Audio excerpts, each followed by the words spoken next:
Well, the bike is back. So today is going to be a full testing day. I did about 41 kilometers on it after it got back, and it held up pretty good. So yeah, let's see how this holds up for the rest of the ride. I figured that with the microphone that I now have, there's two little magnets, and I duct taped one of the magnets, no, gaffer taped one of the magnets to the helmet, and just clicked on the other one. But I do now realize that the reason why I'm speaking a bit weird is not because of the microphone boom that I had it attached to at first. It's because of the helmet itself. My face is fat, everyone. So it's just pushing up against my face. And I never realized this because I don't normally speak while I'm riding. Because I always ride solo. So I've never really spoken to anyone.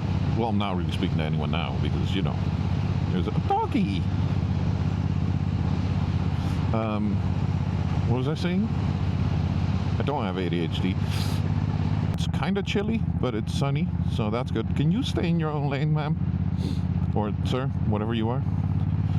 Whatever you want to identify as. I hope you identify as someone who stays in their own lane. I just posted this post on Instagram and then basically ran. That is just a question. That's all it is. It's a question. I'm hearing a lot of people talk about the music industry as if it's dying, which I'm not against that notion, because I do think something is wrong. But I'm hearing a lot of it's wrong.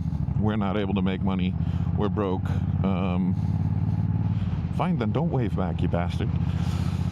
We're not able to make money. We can't sustain ourselves, which is a fair point, and it's I agree, but I'm not hearing explanations. I'm not hearing why people can't be making money, and I'm not hearing why and how potential solutions would come about. Now, I didn't delve into it too deep on Instagram because that's not what that platform is for. I don't think Spotify covers their own costs. I think Spotify is still making a loss yearly. I'm not entirely sure, but I think that was the case. And if it's not the case anymore, it was the case for the longest while. So the way you're consuming music is not sustainable. The model is broken. So if you can't earn money as a streaming service, it's very hard to then also pay out money for artists. But those are the ones that keep your platform alive. Keep in mind that if these guys aren't getting paid, they're going to have to get a job. And girls. They're going to have to get a normal job. It's going to be less releases. It's going to be very few shows. Shows in and of itself are horribly expensive now. Touring is not a profitable market for most. I'd say 90% of all artists, if not more. You're going to have to live off merchandise. This is why VIP meet and greets exist.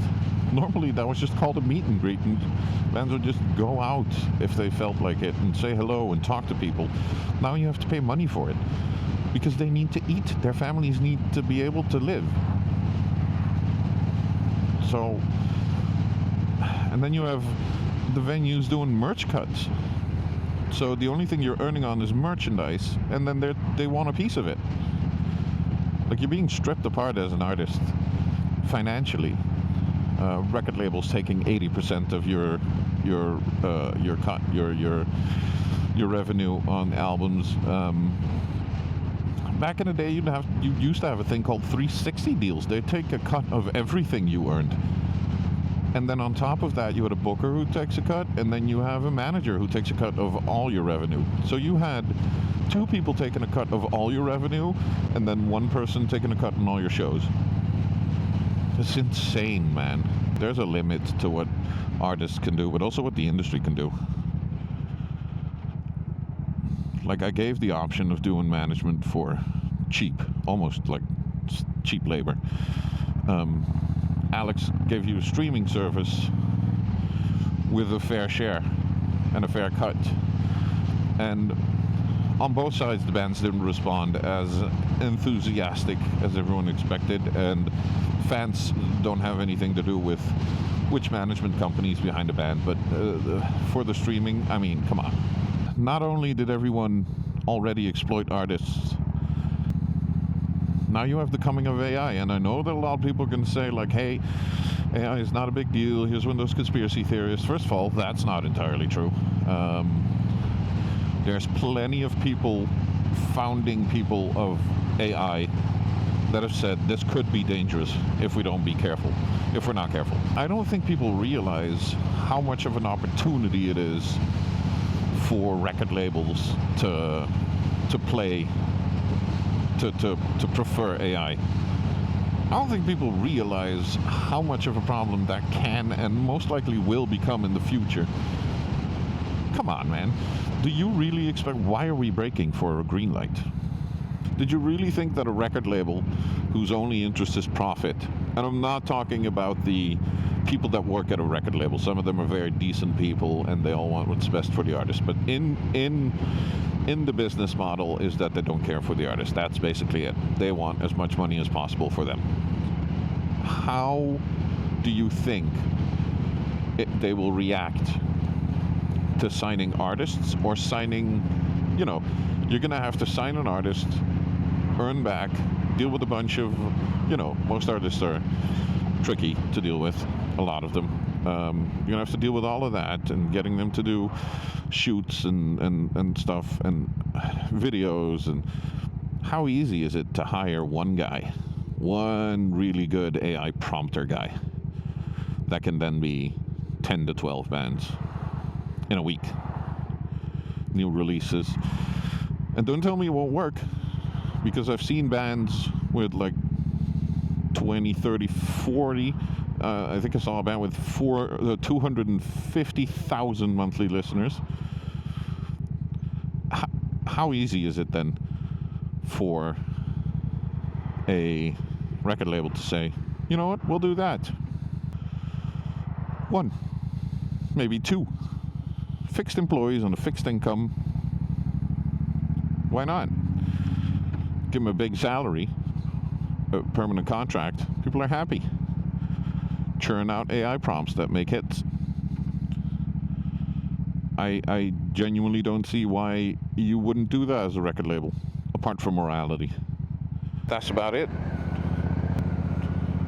I wanted to wave to people, but there's kids everywhere, and I don't want to accidentally wave at a child. That's creepy.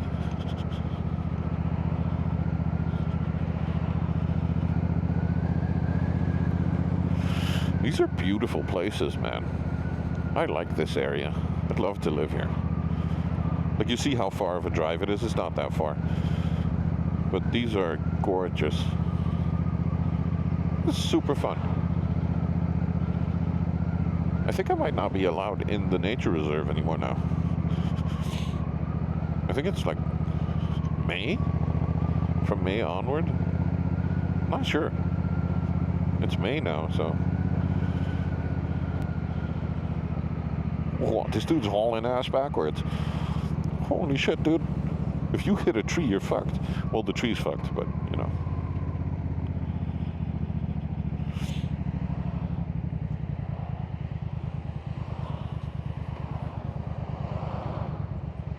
Please don't turn around. They're turning around, aren't they? Hauling ass backwards. Azakara. It's fucking dope, man. Why you're on the wrong side of the road. What are you doing? Hello, buddy. I couldn't even hear his bike. This is horrible. I have to be quiet.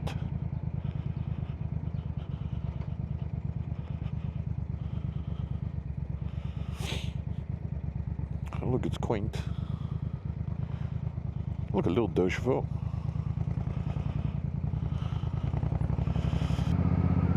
And now we're going to come up to what is potentially my most favorite place in my area, which I don't think I could go in now, like I said, but it's, and also I don't want to because this bike is too loud, but it's absolutely gorgeous.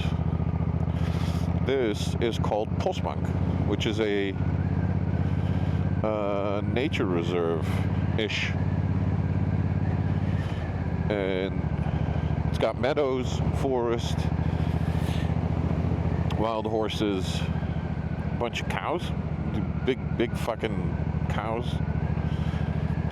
Docile, but fucking huge. I used to take Zoom here every day, but with the gas prices now, like I said, economy is also a thing.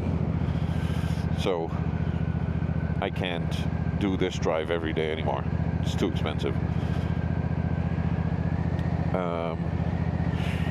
But yeah, look at that. Look at the house. Fucking amazing. I think it's a restaurant, a hotel, but if anyone wants to donate as much money as possible so I can buy that thing and put all the horses plus a bunch of extra in the front yard, fucking go for it, please. But yeah, all these houses are gorgeous, but a lot of them are companies with lawyers and I think just lawyers, to be honest. Like accountants, maybe.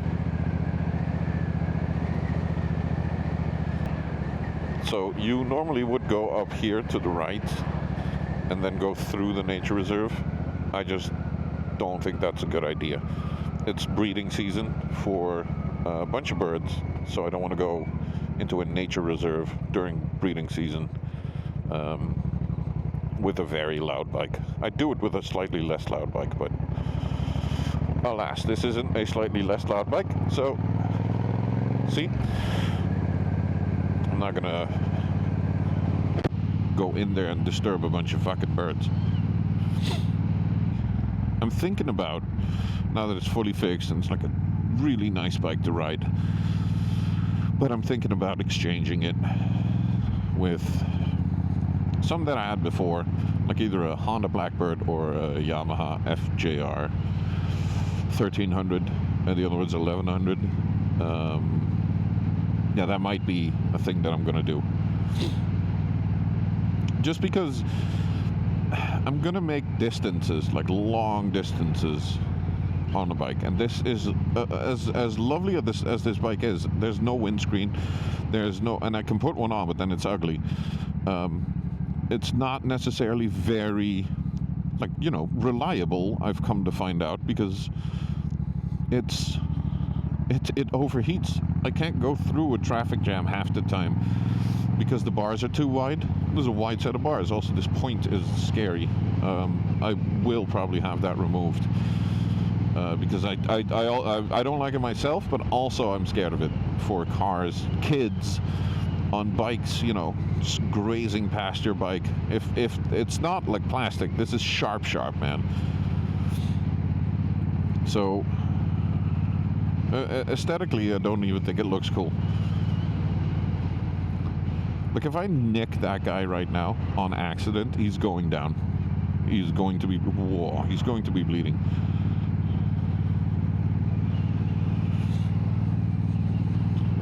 I don't know why he did that, but yeah, so this is the area where I live in, and I love living here. I hate the country. I hate most things about the Netherlands when it comes to politicians, all the little rules, all the taxes. But I do genuinely love this country for what it is.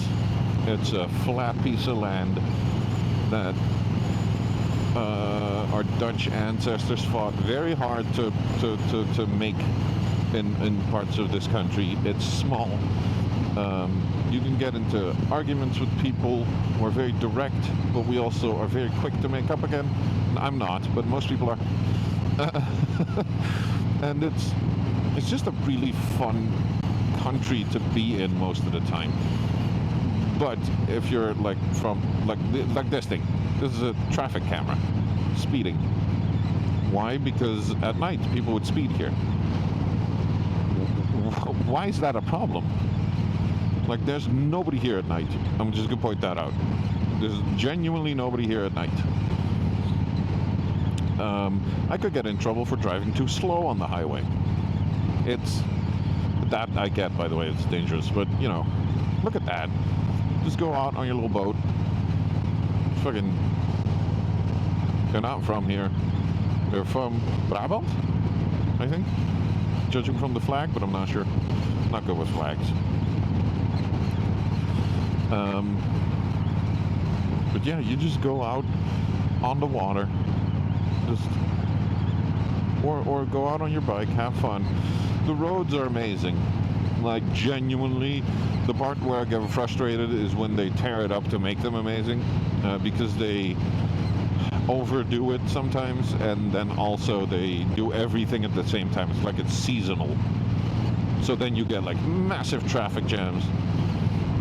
And I hate being stuck in traffic anyway, but especially with a bike that hates being stuck in traffic as well.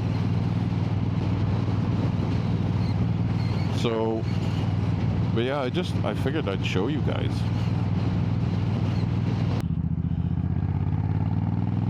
Okay.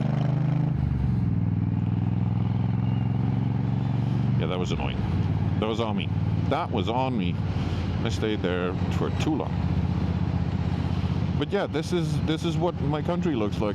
It's flat, it's got trees, it's got cows, a bunch of tractors, cyclists everywhere, and me, a very loud me. So if you like stuff like this, I would appreciate it if you definitely if you got this far into the video. Just at this point, you should just subscribe just to let me know that you've got this far into the video. Like, this is amazing. We've been going for what, 40 minutes? I don't know, because I still have to edit this, but as the time of driving, probably going on for about 40 minutes to an hour now. So, you made it in very far. That's what she said, but not to me. Anyway.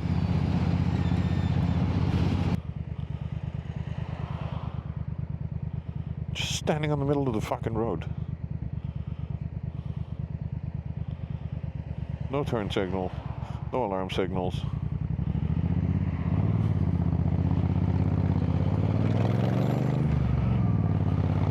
Yeah, maybe try a turn signal, buddy. I know you want to go left, but as long as you don't signal, I don't know where you want to go, apart from being a psychic. Why are you doing that?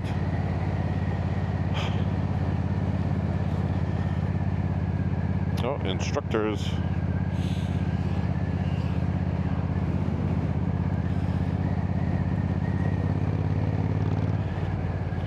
Back in my own area now, so I'm probably gonna end the edit here, maybe continue later. I'm not showing you where I live. So in any case, bye.